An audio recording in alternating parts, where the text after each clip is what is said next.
বাংলাদেশ ভারতকে যে বার্তা দিল আমেরিকা, এবার কি করবে ভারত সরকার নরেন্দ্র মোদী? বাংলাদেশ ভারত সম্পর্ক নিয়ে এখন নানামুখী আলোচনা, বিশেষ করে 5ই আগস্ট শেখ হাসিনার পতন এবং পালিয়ে দিল্লিতে আশ্রয় নেওয়ার পর থেকে দুই প্রতিবেশী রাষ্ট্রের সম্পর্ক টানাপোড়েনের মধ্য দিয়ে যাচ্ছে। শেখ হাসিনার প্রতি ভারতের অন্ধ সমর্থন এখনো বহাল। দিল্লি ডান বাম না দেখে গত 15 বছর বাংলাদেশে আওয়ামী লীগের শাসনেই ভরসা রেখেছে। হাসিনার শাসনামলে নানা ঘটনা নিয়ে প্রশ্ন ছিল গণতান্ত্রিক বিশ্বে। সাপ্তাহিক রাজনৈতিক ম্যাগাজিন জনতার চোখে মিজানুর রহমানের প্রকাশিত এক রচনার বিষয়টি উঠে আসে, যেখানে বলা হয় গুম, খুন, মানবাধিকার লঙ্ঘন, মানুষের বাক স্বাধীনতা তথা ভোটের অধিকার হরণের সমালোচনা ছিল দুনিয়া জুড়ে। কিন্তু ভারত শেষ পর্যন্ত শেখ হাসিনার পক্ষেই থেকেছে। একটি দলকে ক্ষমতায় রাখতে গিয়ে ঘনিষ্ঠ প্রতিবেশী বাংলাদেশকে হারানোর ঝুঁকি নিতেও কুণ্ঠাবোধ করেনি ভারতের বাইপার্টিজান নেতৃত্ব।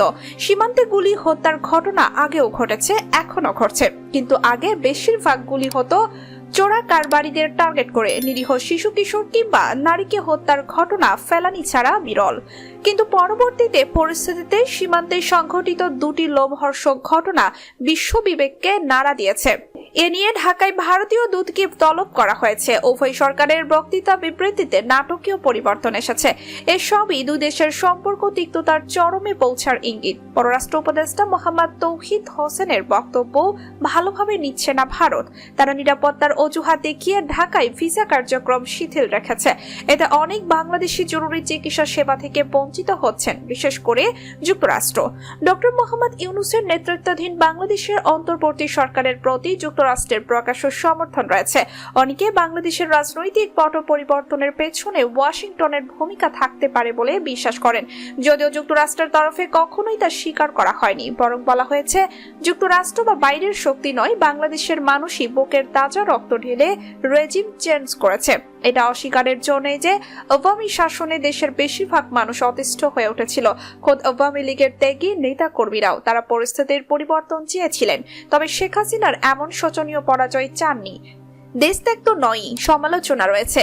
শেখ হাসিনা সরকার তার গদি ধরে রাখতে ভারত বিরোধিতাকে কার্ড হিসেবে ব্যবহার করেছে যথেষ্টভাবে, যা সরকারের পাশাপাশি ভারতের প্রতি মানুষকে বিষিয়ে তুলেছে।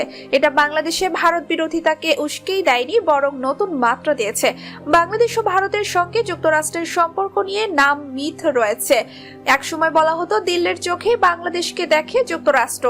এই দৃষ্টিভঙ্গি নিয়ে প্রথম প্রশ্ন ওঠে ট্রাম্প জামানায়। বিশ্লেষকরা মনে করেন ওয়াশিংটন নিজের লেন্সে ঢাকাকে দেখলেও ভারত ও যুক্তরাষ্ট্রের আলোচনা বাংলাদেশ নিয়ে কথা হবে, এটা অনাকাঙ্ক্ষিত নয়।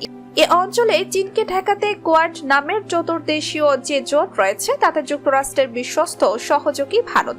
কূটনৈতিক সূত্র বলছে বাংলাদেশের পরিবর্তিত পরিস্থিতি নিয়ে ভারতের উদ্বেগের বিষয়টি অন্তর্বর্তী সরকারের কাছে দফায় দফায় তুলে ধরেছে যুক্তরাষ্ট্র।